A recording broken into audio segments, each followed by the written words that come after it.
Hier soir, j'ai crié sur ma fille. Et ça m'arrive parfois, même si j'ai fait beaucoup de travail toutes ces dernières années sur la parentalité, déconstruire plein de choses, déconstruire la propre parentalité que j'ai reçue moi-même. Euh, mais le plus important, c'est pas ça que j'ai envie de vous partager, c'est pas ah j'ai crié alors que ta. C'est surtout comment j'ai réparé. Parce que je pense que c'est ça qui est important. Bien sûr, ça nous arrive tous de crier, et il y a toujours des moments où il y a une limite en fait qui se pose et qui est matérialisée par un cri. Mais l'important, c'est de réparer. Et c'est pas une excuse la réparation, c'est pas juste de se dire bon bah c'est pas grave, du coup je peux dire tout ce que je veux, je peux crier autant que je veux parce que de toute façon il y a juste qu'à réparer. Je pense que c'est vraiment de considérer les enfants à leur juste hauteur, qui n'est pas leur hauteur de taille, mais la hauteur de ce qu'ils peuvent recevoir comme décharge émotionnelle et du coup le respect qu'on peut leur apporter avec la réparation à la même hauteur que ce qu'ils peuvent recevoir. Quand on est face à un adulte et qu'on se comporte pas bien, en général, on s'excuse. C'est pas toujours le cas, mais en général, on s'excuse. En tout cas, il y a une capacité à remettre en question là où on a été, ce qu'on a dit, et de demander pardon. Parce qu'on sait qu'on a blessé l'autre. Et je pense que c'est exactement la même chose avec les enfants, parce qu'ils comprennent ça. Même s'ils comprennent peut-être pas tous les mots, ils vont comprendre l'intention qu'on met dans la réparation de ce qui s'est passé.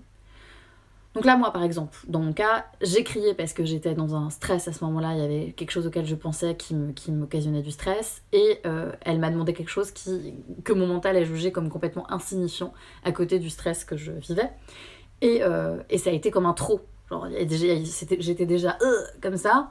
Et en plus, elle me demandait quelque chose que je trouvais complètement insignifiant à ma hauteur d'adulte dans ce que je vivais à ce moment-là. Et donc, j'ai crié, j'ai fait « Ah, arrête !» comme ça. Évidemment, ça lui a fait peur, parce qu'un enfant est normalement en sécurité avec son parent.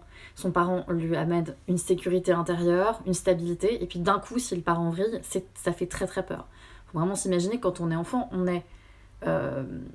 n'a pas d'autres ressources, on peut pas se dire bah attends c'est bon je me casse en fait, je vais prendre mon appart, toi t'es taré là à me crier dessus, salut au revoir. Non, on est complètement à la merci de quelqu'un qui est censé nous apporter une sécurité émotionnelle, affective et une sécurité sur plein d'autres plans, nous donner à manger, une sécurité juste d'espace. Et d'un coup cette personne vrille et vous hurle dessus et vous fait extrêmement peur, de par sa taille, de par la puissance de son cri. Donc forcément ça fait peur. Il n'y a pas d'autre émotion à ce moment-là plus prégnante que juste j'ai peur. Et donc là, elle m'a regardée, genre complètement submergée en fait par ce qui venait de lui arriver autour. Et donc, je l'ai pris dans mes bras. Je lui ai dit « Excuse-moi de t'avoir fait peur ». Évidemment, tout de suite, j'avais très envie de dire « Mais quand même, juste ferme ta gueule, Céline, juste excuse-toi ». Parce qu'il n'y a pas plus puissant que juste de s'excuser. Il n'y a pas besoin de dire pourquoi on s'excuse, mais quand même, hein, et d'atténuer ces excuses. Juste on s'excuse. Point. On offre ça à l'autre. On excuse. La personne le reçoit, donc qu'elle soit d'une petite personne ou d'une grande personne, elle reçoit les excuses. Et ensuite, après, une fois que la décharge émotionnelle redescend, alors à ce moment-là, je peux lui expliquer pourquoi. Donc je l'ai prise dans mes bras, même si j'avais grandement envie de dire mais et surtout de pas forcément m'excuser. Je m'excuse de t'avoir fait peur. Je vois que je t'ai fait peur. Je l'ai prise dans mes bras. Ça y est, la charge émotionnelle redescend. Et quelques minutes plus tard, je lui expliquais. Je lui dis est-ce que tu veux que je t'explique, Maxine, ce qui s'est passé pour moi, ce qui fait que j'ai crié. Elle m'a regardée, elle m'a dit oui. Je me doutais bien qu'elle allait pas tout comprendre, mais c'est pas grave. Je lui ai expliqué ce qui s'est passé. Je lui ai dit voilà. Moi, là, j'ai ça dans ma tête et je suis très inquiète parce que, voilà. Et donc, à ce moment-là, quand tu m'as demandé un truc avec la lumière et tout ça, tu vois, c'était trop pour moi et je me suis mise à crier. Mais ce n'est pas, tu vois, tu n'y es pas pour quelque chose. C'est juste que moi-même, j'étais dans cette situation-là et ça faisait trop. Et comme ça faisait trop, quoi que quiconque dise quelque chose, ça aurait rajouté quelque chose. Et c'est là que j'ai posé ma limite en criant. Mais tu n'es pas à la source de mon cri, tu l'as juste déclenché et c'est pas de ta faute. Tu comprends que c'est pas de ta faute. Et il s'agit pas de la déresponsabiliser.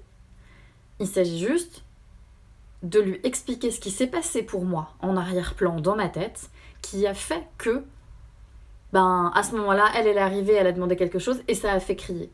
Mais c'est pas elle qui est en cause, c'est elle a déclenché quelque chose en rapport avec ce qui était enclenché en moi, en fait. Voilà.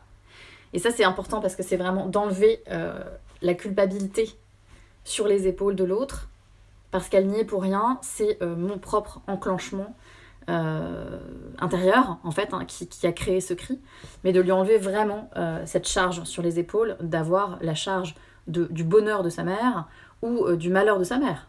Elle n'est pas responsable de ça. Et ça me paraît très très important dans nos relations, toutes les relations, la relation avec nos enfants, très tôt arriver à leur dire qu'ils ne sont pas responsables de notre bonheur ni de notre malheur. D'ailleurs, personne ne l'est, et donc c'est pareil, dans nos relations amoureuses, amicales, personne n'est responsable du bonheur de l'autre, personne n'a à porter cette charge, chacun est responsable de son propre bonheur, mais par contre, évidemment, dans nos relations, ça déclenche des choses, ça déclenche des réactions. Mais après, on est libre de réagir comme ceci ou comme cela, et on peut après aller en parler pour s'excuser et expliquer les coulisses à l'autre.